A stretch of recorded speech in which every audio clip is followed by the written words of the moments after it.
Tenemos la palabra profética más segura a la cual hacéis muy bien en estar atentos. Segunda de Pedro, capítulo 1, verso 19. Les habla el pastor Héctor Hugo González Mena desde la hermosísima ciudad de Orlando, Florida. Hoy, septiembre 11 del año 2019. Nuestros respetos, memorias y silencio por los más de 3,000 fallecidos en ese acto terrorista de Nueva York en las Torres Gemelas en el año 2001. Un abrazo fraternal a todos los dolientes. La intervención de Dios en Venezuela continúa. La bestia horrible y espantosa del capítulo 13 de Apocalipsis ha sido empequeñecida frente a los monstruos comunistas venezolanos que armados hasta los dientes están apuntando y amenazando a su país vecino Colombia. A todo lo largo de la frontera, que son unos 1,200 kilómetros. ¿Cómo se cumple la palabra de Dios en Proverbios 28:1? El impío huye sin que lo persigan. Colombia es un país laborioso, un país tranquilo, de gentes alegres, que ama la confraternidad y el compañerismo. Un país de leyes. Y no están en pie de guerra, ni tampoco van a responder a las bruboconadas del dictador y su régimen. Este grupo genocida, este régimen con su dictador al frente, están ciegos y sordos. Y están haciendo el ridículo y el hazme reír de todas las Américas. Hay montones de hombres disfrazados de soldados. Hay una cantidad de personas mayores sin estado físico ni preparación militar,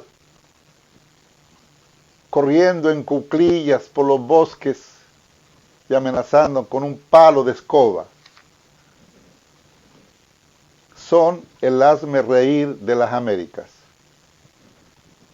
Pregunto, ¿por cuáles de estas acciones el dictador y su régimen quiere hacer guerra a Colombia? ¿Por recibir a más de 1,5 millones de venezolanos adentro del suelo colombiano? ¿Por eso están apuntando a Colombia? ¿O por recibir a más de 35,000 venezolanos a pasar a Cúcuta para abastecerse de alimentos y medicinas, cruzando el puente Simón Bolívar y también por las trochas y por los ríos? ¿Será por eso que los colombianos están recibiendo amenazas de guerra y de muerte? Que yo sepa, ni el dictador ni sus secuaces han dicho gracias a Colombia por la ayuda humanitaria que se le está prestando a sus connacionales, ni a ningún otro país de las Américas. Nunca he escuchado palabra de gratitud de esta perversa gente cuando los colombianos y los demás países de América han extendido sus brazos a los sufridos venezolanos hasta donde más se ha podido. Yo sigo orando por la intervención de Dios en Venezuela, porque toda la tierra venezolana pertenece a Dios. Él es el dueño absoluto de esta tierra y todas las cosas que hay en ella. El régimen está usurpando y tocando lo que no le pertenece. De la misma manera, todas las gentes de bien, especialmente, pertenecen a Dios. Y Dios no quiere que ellos mueran haciendo parte de ese genocidio monstruoso que está haciendo este régimen. Alguien tiene que decir las verdades. Por eso invito a los que saben orar, que sigamos orando por la intervención de Dios en este hermoso país. Dice la palabra de Dios que la fe viene por el oír. Quiero que ustedes escuchen una bonita historia muy importante para nuestra fe. En Segunda de Crónicas, capítulo 20, aparece un hombre llamado Josafat, que era el líder espiritual y civil de la tribu de Judá en Israel. Un hombre de paz, de tranquilidad, que gobernaba con honestidad a su gente y en su tierra. Pero de repente, cuando menos lo esperaba, aparecen unas tribus peligrosísimas, rodeando a la tribu de Judá y a Josafat. Eran los moabitas, los amonitas y los de Amón. Eran tribus feroces que vivían alrededor. Y otras venían del otro lado del mar y también de Siria. Y el propósito de ellos era destruir la tribu de Judá y matar a su líder Josafat. Humanamente Josafat tuvo temor porque él no era un hombre de guerra, pero era un hombre que conocía a Dios y un hombre de oración. Pues él fue a clamar a Dios, al verdadero Dios. Se inclinó y se humilló ante él y le dijo: oh Dios, no harás justicia a nosotros contra estos enemigos que han venido a destruirnos. Y dice la Escritura, Segunda de Crónicas capítulo 20, que Josafat invitó a las gentes de la tribu de Judá no solamente a orar, pero también a ayunar, buscando una respuesta de parte de Dios. Y Dios ha respondido a Josafat y a su gente. ¿Sabe cuál fue la respuesta de Dios para ellos? Esta guerra no es vuestra. Esta guerra es mía. Estad quietos y ved lo que yo haré por vosotros. Esa fue la respuesta que dio poder, que dio confianza y que dio un gran valor a Josafat y a la gente. Se sometieron a Dios y dejaron que Dios obrara. En pocas palabras, si usted quiere leer Segunda de Crónicas capítulo 20, puede hacerlo. Dice que Dios puso un espíritu de confusión en las tribus enemigas y los llevó a un campo muy grande, y sin darse cuenta ellos empezaron a pelearse entre ellos y a matarse entre ellos, de tal manera que el tiempo que pasó lo usaron para destruirse unos a otros. Se mataron a espada y a lanzas, se destruyeron todos.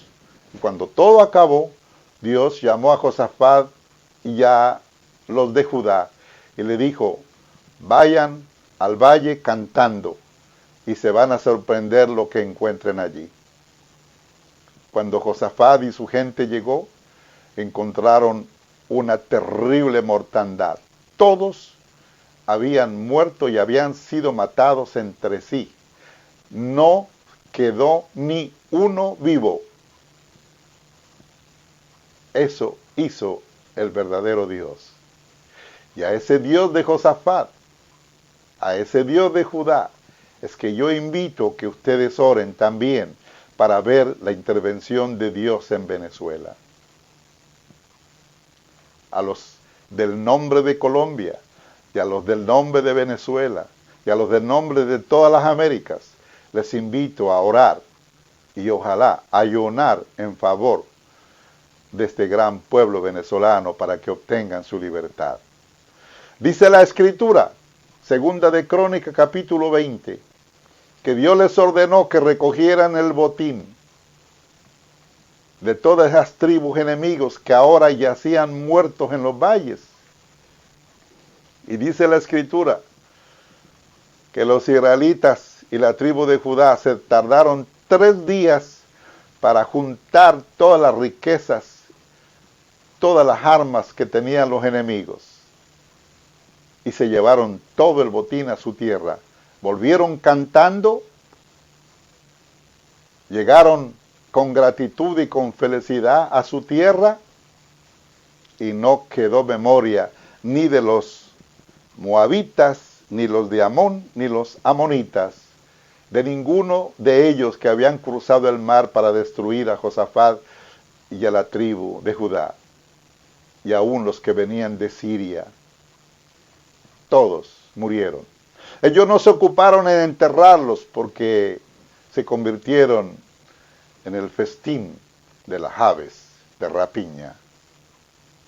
Josafat y la tribu de Judá volvieron a su tierra con gran felicidad, con jolgorio, con alegría, porque vieron la intervención de Dios de su lado y de su parte. Un hombre oró, su pueblo le siguió y Dios respondió. El Dios de Josafat es nuestro Dios. A orar, a confiar en Él y a creer en Él. Cree en el Señor y sus profetas verdaderos y seréis prosperados. Veremos la libertad y pronto un gobierno digno y honesto para los venezolanos, disfrutando de su tierra. Desde Orlando, Florida, y hasta lo último de la tierra, palabra profética para ti. Pastor Héctor Hugo González Mena, UPC.